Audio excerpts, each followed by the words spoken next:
Shalom, shalom, giving all praises to Yahweh, Ba'ashem, Yahushua, Ba'ashem, Kakadash, double honors to the apostles and the elders, the GMS, the rule and teach word and scripture, and salutations to the Akim that are doing this work in truth and faith and all sincerity.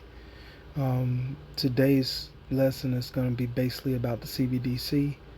You know, the message goes first out to the Negroes, Latinos, Native Americans, okay, and then, you know, to the Gentiles, which are the speckled bird, which are the ones that are scattered into the other nations and look like the other nations, but in fact seed line goes back to Israel, which are you Negroes, Latinos, you Native Americans.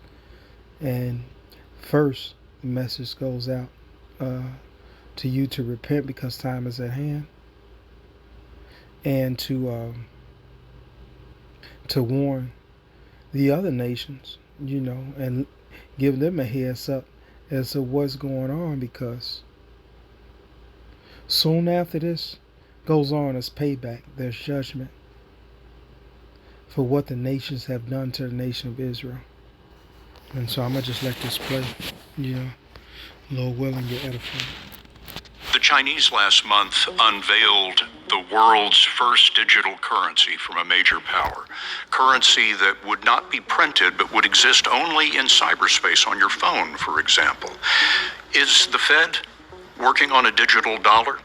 We are actually evaluating that. Most major countries are now looking at the possibility of having a digital currency and really asking the question. Imagine a government that creates money that has an expiration date, and if you don't use it, it'll disappear. That's happening already with the digital yuan, and Americans are rightfully skeptical. President Biden issued an executive order to explore the creation of a U.S. central bank digital currency, effectively converting the dollar into a centralized digital currency. The Federal Reserve just announced that it's about to show us its new digital payment system this year in July. This is having a huge ripple effect across the entire internet because the US dollar is in the process of being replaced by a central bank digital currency, or a CBDC. In fact, most countries around the world are creating their own right now. What if I told you 90% now of the world's central banks say they're investigating central bank digital coins? According to a report by Citi, by 2030, there will be up to 5 trillion digital dollars circulating the global economy. But there's a problem, because most Americans don't trust the government to do this. In the 1950s, for example, the era that was called the golden age of capitalism, when we had unprecedented economic growth and higher wages, a point in history far from perfect, but in 1958, Pew Research asked the American people if they trusted the US government to do what was in their best interest. And they did. That trust reached a peak of 77% by 1964. But over time, that trust has been gradually eroding, and today, that number has dropped all the way to 20. Only 1 out of 5 Americans trust the government to do this. And it's also why people like to use other forms of money like cash and even cryptocurrency. But right now, the government has their own idea for a CBDC, central bank digital currency. And this will have a huge consequence, not only on ideas like privacy, freedom, but even Bitcoin. So I always wanted to invest, but I didn't know where to start. Thankfully, I found Webull. I love using Webull because their app is so easy to use and functionally designed. They provide in-depth market data and easy-to-read analysis reports so that you can stay up to date with the market. Also, they offer paper trading so that if you're a beginner, you can practice all of your strategies before you start trading. Better yet, if you don't want to invest too much money, you can invest in fractional shares so that you can invest in your favorite companies for as little as $5. Webull helps us to invest better. Join Webull today.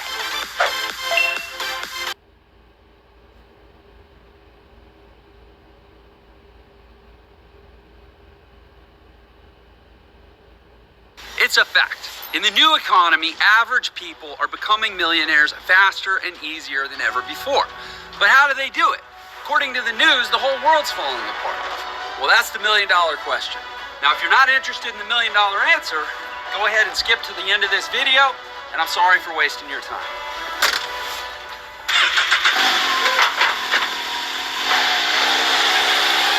But if you do want to know more, keep watching, and in the next 60 seconds, I'm going to teach you the fastest way that I found to become a millionaire in the new economy.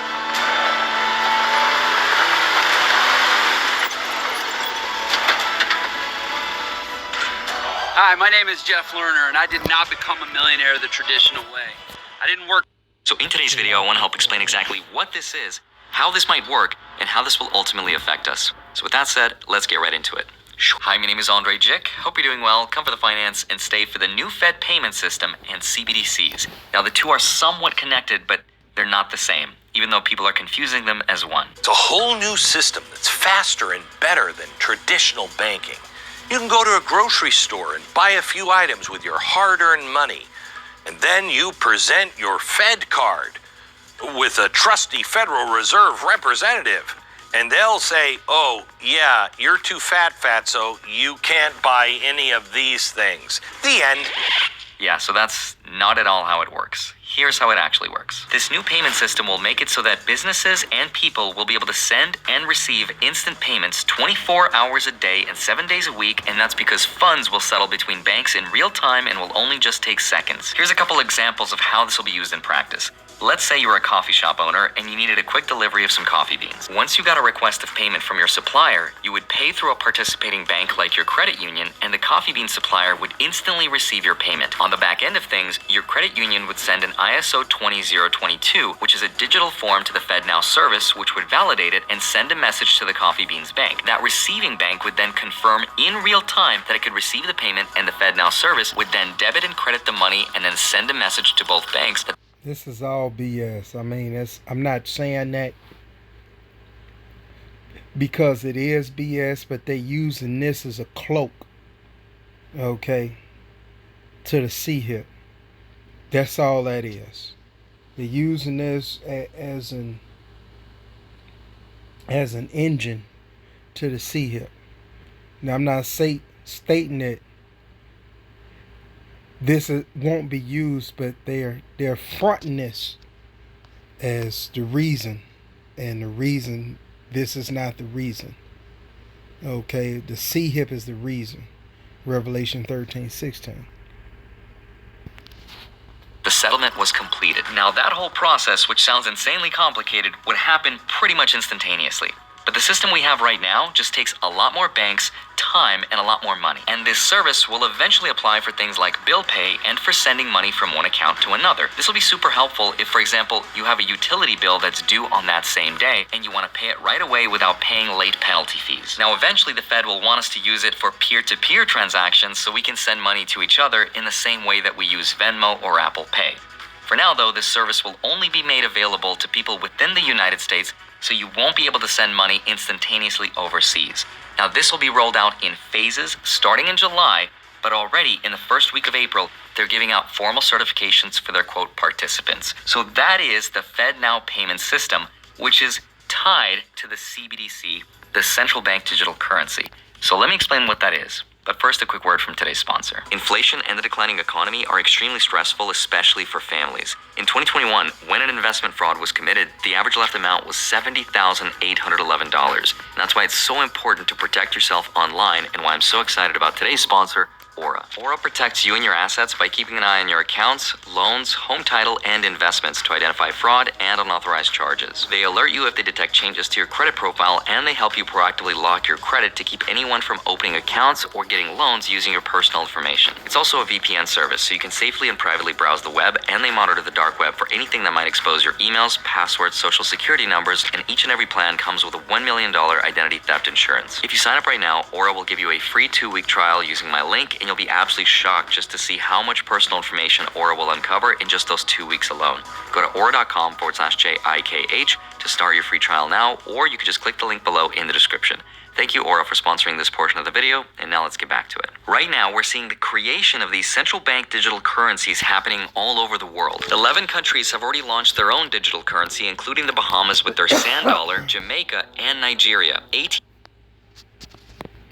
And all of them got their own digital currencies, but all of them are going to be linked together. Okay, that's the plan of the elites. All right.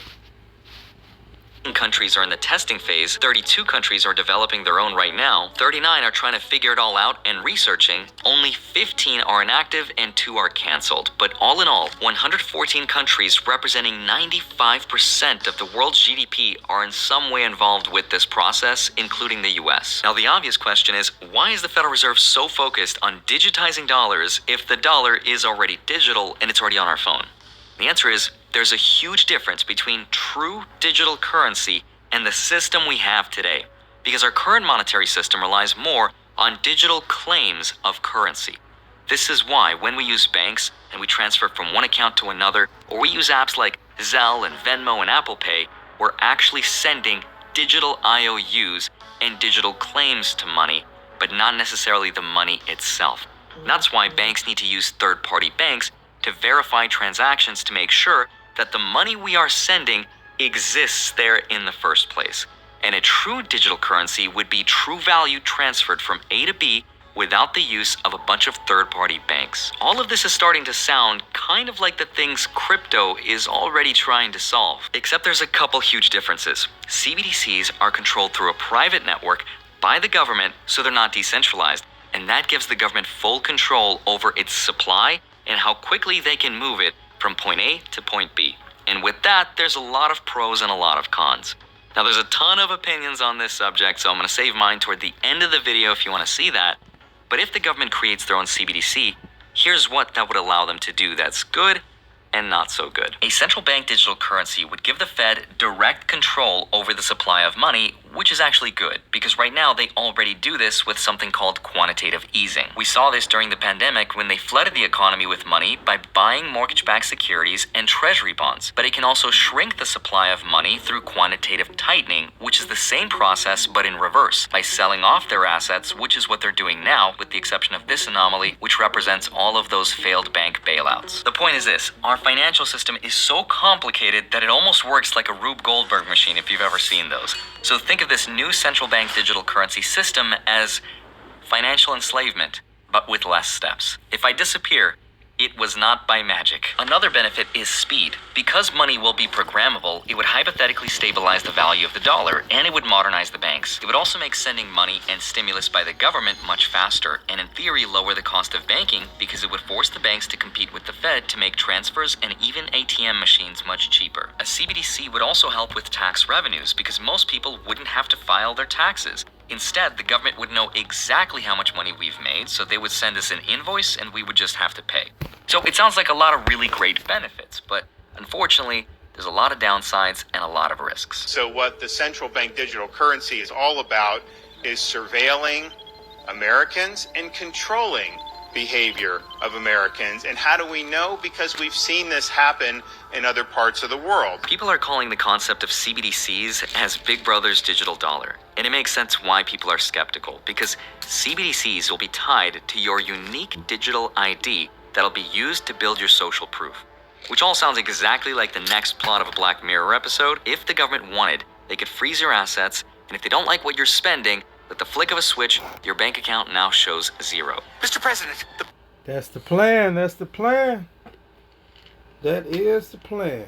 To have total control over every person on the face of the planet. Goyim.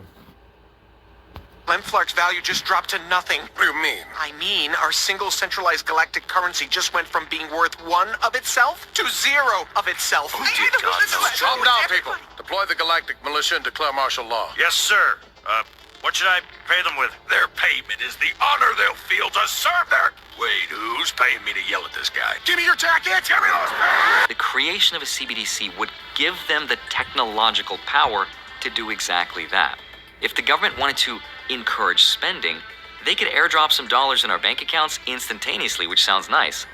But if they want to discourage saving, with the flick of a switch, the money could have an expiration date, which is exactly what China did to encourage spending. Now, if all of this stuff sounds like a conspiracy theory, you don't have to look at China for that to happen, because all governments can abuse power, including the US. Because on April 5th, 1933, this happened. Has inflation got you feeling your money is slowly wasting away? I'm going to go ahead and end it there. Give all praises to Yahweh, Bashem, Yahushua, Bashem, Kal, Kadash, the the apostles and the elders, the GMS, the rule and teach what in the scriptures, and, to the Akim that are pushing this word and, praying that we get up out of here. Until you, I say shalom. Lord, this lesson is edifying. Shalom.